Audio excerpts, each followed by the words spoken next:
नमस्कार विद्यार्थी मित्रांनो, स्वागत आहे तुम्हा सर्वांचं महा एक्झाम पॉइंट एज्युकेशनल यूट्यूब चॅनलमध्ये। तर मित्रांनो, आपला आजचा व्हिडिओचा भाग 1 आहे मित्रांनो, ज्यामध्ये आपण DMER भरती 2024 म्हणजे मित्रांनो जे DMR संलग्न जे की गव्हर्नमेंट मेडिकल कॉलेज नागपूर व धुळे या ठिकाणी जी सध्या स्थितीमध्ये भरती प्रक्रिया चालू आहे त्या परीक्षा संदर्भात मित्रांनो काय आपण अतिशय महत्त्वाचे अतिसंभव प्रश्न आपल्या आजच्या या व्हिडिओमध्ये पाहणार आहोत, जे की मित्रांनो परिपूर्ण IPS पॅटर्न आधारित आहेत मित्रांनो। आणि ही जी परीक्षा आहे जी की IPS द्वारे घेतली जाणारी आहे। जसं की आपल्याला माहिती आहे DMER जी मागील परीक्षा झालेली होती मुंबईची, त्यावेळेस ती परीक्षा जी आहे जी की TCS द्वारे घेण्यात आली होती, परंतु आता जी सध्या स्थितीमध्ये जेवढे काही गव्हर्नमेंट मेडिकल कॉलेज आहेत ते की DMER संलग्न, तर त्या सर्वांचे जे मित्रांनो आता IPPS द्वारे जे की परीक्षा घेतली जाणारी आहे। आणि आपण जे आजच्या व्हिडिओमध्ये प्रश्न कव्हर करणार आहोत ते तुमच्या सर्वच पदांसाठी अतिशय महत्त्वाचे असणार आहे, त्यामुळे व्हिडिओ खूप इम्पॉर्टंट आहे। व्हिडिओला तुम्ही शेवटपर्यंत आणि काळजीपूर्वक पहा आणि अशाच प्रकारचे व्हिडिओ रेग्युलरली पाहण्यासाठी तुम्ही आपल्या चॅनलला सबस्क्राइब करून ठेवा आणि या प्रकारचे आपले व्हिडिओ रेग्युलरली आता अपलोड करण्यात येणारे असतील। तर पाहूया आपल्याच्या या भाग 1 मधील काही महत्त्वपूर्ण प्रश्न। तर यामधला मित्रांनो प्रश्न क्रमांक 1 असा आहे, जो की प्रश्न पहिला, पंचगंगा कोणत्या नदीची उपनदी आहे? तर जी पंचगंगा नदी आहे ती कोणत्या नदीची उपनदी आहे असं म्हटलेलं आहे। तर याचं जे उत्तर आहे मित्रांनो ते आहे ऑप्शन नंबर 1, जे की कृष्णा नदीची उपनदी आहे। ही जी पंचगंगा नदी आहे ती कृष्णा नदीची उपनदी आहे। त्यानंतर प्रश्न क्रमांक दुसरा असा आहे पुढील, भारतात पहिली पंचवार्षिक योजना कोणत्या जे की साली सुरू झाली? कोणत्या साली सुरू झाली? तर याचं उत्तर आहे ऑप्शन नंबर 1, जे की 1951 साली। तर 1951 साली जी आहे भारतात पहिली पंचवार्षिक योजना जे की करण्यात आली। त्यानंतरचा प्रश्न क्रमांक 3 आपला, खालीलपैकी कोणत्या राज्याची सीमा महाराष्ट्राला लागून नाही? तर कोणत्या राज्याची सीमा लागून नाही म्हटलंय, तर याचं उत्तर जे आहे ते आहे ऑप्शन नंबर 3 होणार असेल, म्हणजे की आंध्र प्रदेश। तर आंध्र प्रदेश या राज्याची सीमा महाराष्ट्राला लागून नाही, तर छत्तीसगड, मध्य प्रदेश आणि जे की तेलंगणा या तिन्ही राज्यांच्या सीमा जी आहे महाराष्ट्राला संलग्न आहेत, परंतु जेव्हा तेलंगणा या राज्याची निर्मिती झाली त्यावेळेस ही आंध्र प्रदेश दूर गेला मित्रांनो। तर तुम्हाला ऑप्शनमध्ये असं दिलेलं असेल तेलंगणा न वगळता जर इतर कोणता जर ऑप्शन दिला असेल तर तुम्हाला त्याचं उत्तर तेच निवडावं लागणार आहे, परंतु सध्या स्थितीमध्ये सर्व परीक्षांमध्ये आपल्याला तेलंगणा हे ऑप्शन पाहायला मिळतं, परंतु काही क्वचित परीक्षांमध्ये प्रश्न असा देखील विचारला जाऊ शकतो की त्यामध्ये तेलंगणा हे ऑप्शन नसेल, त्यावेळेस तुम्हाला आंध्र प्रदेश हे उत्तर निवडता येईल।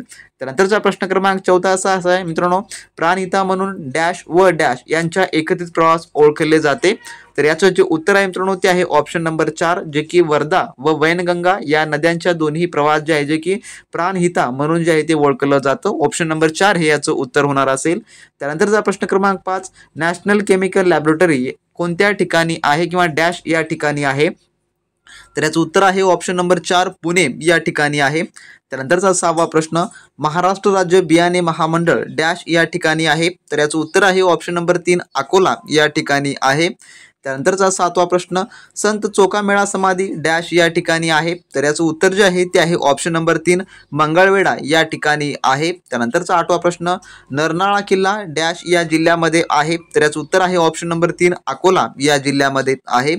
त्यानंतरचा 9वा प्रश्न आपला, डॅश यांना 27 डिसेंबर 2022 रोजी विज्ञान आणि संशोधन क्षेत्रातील त्यांच्या उत्कृष्ट कामगिरीबद्दल अटल सन्मान पुरस्कार प्रदान करण्यात आला?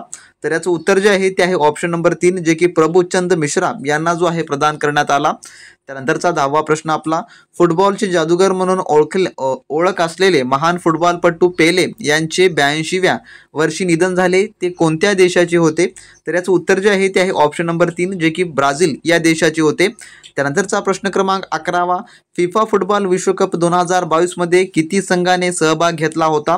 तर याचं उत्तर जे आहे ते आहे ऑप्शन नंबर 3, जे की 32 संघाने सहभाग घेतला होता। तर मित्रांनो जेवढे काही आपले सध्या स्थितीमध्ये परीक्षा चालू आहे, ज्यामध्ये मित्रांनो आपण सर्व काही चालू घडामोडी 2022 ते 2024 जानेवारीपर्यंत आपण सर्व काही प्रश्न आपण आपल्या बॅचद्वारे आपण कव्हर करत आहोत। जर तुम्हाला त्याची व्हिडिओची अपडेट मिळत नसेल तर तुम्ही सबस्क्राइब करून घ्या, त्यामध्ये आपण चालू घडामोडी सर्व काही महत्त्वपूर्ण प्रश्न आपण कव्हर करत आहोत।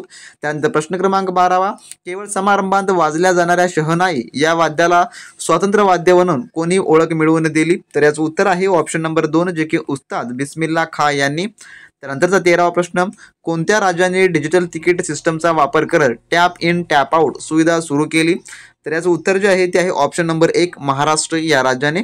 त्यानंतरचा 14वा प्रश्न, डॅश राज्यातील पल्ली सांबा जिल्हा हे गाव भारतातील पहिले कार्बन न्यूट्रल पंचायत ठरले आहे? तर याचं उत्तर आहे ऑप्शन नंबर 1, जे की जम्मू काश्मीर। त्यानंतरचा 15वा प्रश्न, खालीलपैकी कोणत्या वायूचे श्वासित व उच्चशिसित हवेमधील प्रमाण बदलत नाही?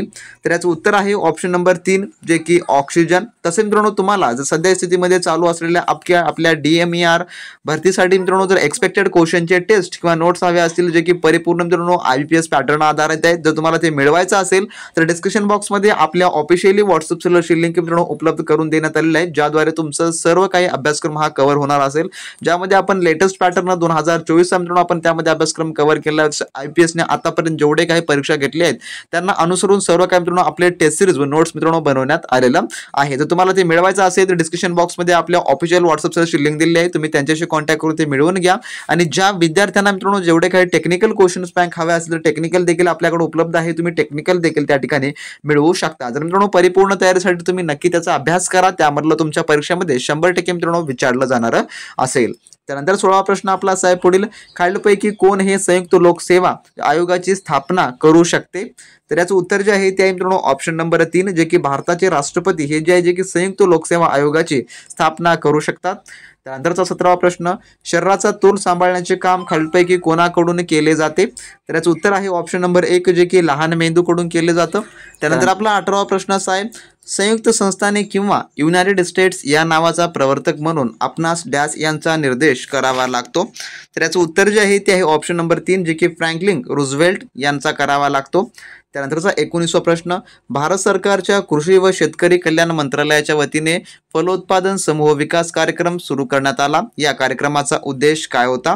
तर याचं उत्तर आहे ऑप्शन नंबर 3 जे की फलोत्पादन क्षेत्रातील निर्यातीला चालना देणे हा उद्देश होता. त्यानंतर 20वा प्रश्न, खालीलपैकी कोठे पाण्याचा उत्कलन बिंदू सर्वाधिक आहे? तर याचं उत्तर आहे ऑप्शन नंबर 1 जे की मृत समुद्र या ठिकाणी सर्वाधिक उत्कलन बिंदू आहे पाण्याचा. त्यानंतरचा 21वा प्रश्न, युनेस्कोद्वारे 2022 वर्षासाठी बुक कॅपिटल म्हणून कोणत्या शहराची घोषणा करण्यात आली? तर याचं उत्तर आहे ऑप्शन नंबर 3 जे की ग्वादलजारा या शहराची जी की करण्यात आली घोषणा. त्यानंतरचा 22वा प्रश्न, थिलाना हा डॅश नृत्य प्रकाराचा एक वेगळा आविष्कार आहे? तर याचं उत्तर आहे ऑप्शन नंबर 4 जे की भरतनाट्यम. त्यानंतर 23वा प्रश्न, ब्रिटिश सत्तेच्या काळात हिंदुस्थानात पहिले पोस्टाचे तिकीट 1852 मध्ये वितरित केले गेले, खालीलपैकी कोणत्या शहरामध्ये वितरित केले गेले? तर याचं उत्तर जे आहे ते आहे ऑप्शन नंबर 1 जे की कराची या ठिकाणी. त्यानंतर 24वा प्रश्न, बिहार राज्यात डॅश येथे शेरशाह सुरीची कबर आहे? तर याचं उत्तर आहे ऑप्शन नंबर 1 जे की सासाराम या ठिकाणी. त्यानंतर 25वा प्रश्न, जेथे इसवी सन पूर्व 600 वर्षापूर्वी जगातील पहिले असे लिच्छविच्छ गणराज्य नांदले ती वैशाली नगरी सध्याच्या डॅश या राज्यात आहे? तर याचं उत्तर आहे ऑप्शन नंबर 2 बिहार या राज्यामध्ये आहे. त्यानंतर 26वा प्रश्न, जागतिक वारसा यादीत समाविष्ट झालेली राणी किंवा वाव ही वस्तू कोणत्या राज्यात आहे? राणी की वाव? तर याचं उत्तर जे आहे ते आहे ऑप्शन नंबर 4 जे की गुजरात या राज्यामध्ये आहे. त्यानंतर 27वा प्रश्न, सिमला, डलहौसी, कुलू आणि मनाली या जे की वाऱ्या करताना आकर्षण घेणारी थंड हवेची ठिकाणे डॅश या राज्य आहेत? तर जेवढे काही ही थंड हवेची ठिकाणे आहेत जे की पर्यटकांना जे की आकर्षून घेतात ही कोणत्या राज्यात आहेत? तर याचं उत्तर आहे ऑप्शन नंबर 2 हिमाचल प्रदेश या राज्यात आहेत. 28वा प्रश्न, त्यानंतर आपला तामिळनाडू राज्याने डॅश हा दिवस अल्पसंख्याक हक्क दिवस म्हणून प्रत्येक वर्षी साजरा करण्याचे ठरवले आहे? तर याचं उत्तर जे आहे ते आहे ऑप्शन नंबर 2 जे की 18 डिसेंबर हे दिवस. त्यानंतरचा 29वा प्रश्न आपला, फेसलेस आणि पेपरलेस वाहनांची नोंदणी करणारे महाराष्ट्र हे देशात कितवे राज्य ठरले आहे? तर याचं उत्तर जे आहे ते आहे ऑप्शन नंबर 2 चौथे जे की ठरले आहे.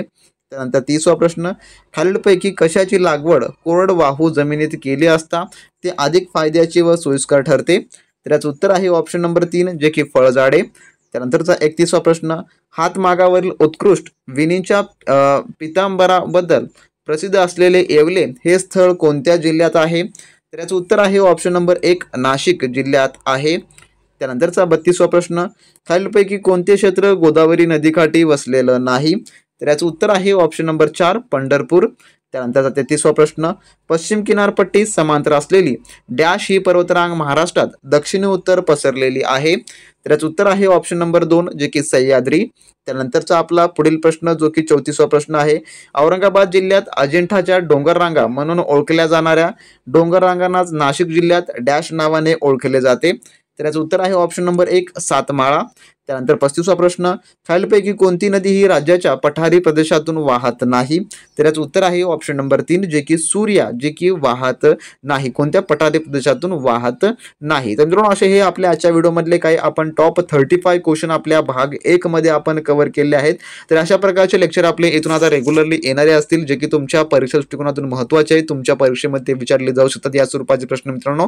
आणि ज्या विद्यार्थ्यांना IPS पॅटर्न आधारित एक्सपेक्टेड क्वेश्चनचे टेस्ट किंवा नोट्स हवे असतील त्यांनी डिस्क्रिप्शन बॉक्समधल्या आपल्या ऑफिशियल व्हॉट्सअपच्या लिंकवर क्लिक करून ते सर्व काही मिळू शकतात. येणाऱ्या मित्रांनो तुमच्या भरती परीक्षेसाठी ते अतिशय महत्त्वाचे आहेत, त्यामधलं तुमच्या परीक्षेमध्ये 100% मित्रांनो विचारलं जाऊ शकतं. त्यामुळे ते नक्की खरेदी करा आणि एक चांगल्या व उत्तम अभ्यासाला मित्रांनो तुम्ही लागा. तर भेटा नेक्स्ट व्हिडिओमध्ये नवीन प्रश्नांसोबत. तोपर्यंत मित्रांनो बी प्रॅक्टिस क्रॅक एक्झाम.